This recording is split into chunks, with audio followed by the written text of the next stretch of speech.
আল্লাহ রাব্বুল আলামিন সূরাতুল হিজরের 43-44 নম্বর আয়াতের মধ্যে বলেন, ওয়া ইন্না জাহান্নামা লামাউইদুহুম আজমাইন, নিশ্চয়ই জাহান্নাম তাদের প্রত্যেকেরই প্রতিশ্রুত স্থান হবে। এ বন্ধু, হাফিজুরের দালালি ছাড়ো।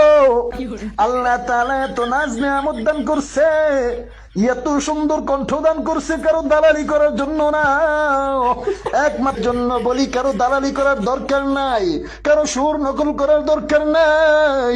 আল্লাহ তোমার যে সুর দিছে ওই সুরটা নিয়ে সন্তুষ্ট থাকো।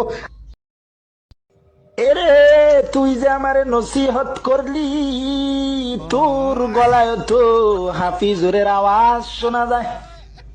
তুইও তো হাফিজুরের দালালি কইরা কইরা আরেকজন রে নসিহত দেস না, না, আরেকজনের দালালি কইরা কইরা অন্য জন রে নসিহত দিস না। ভালো হয়ে যাও।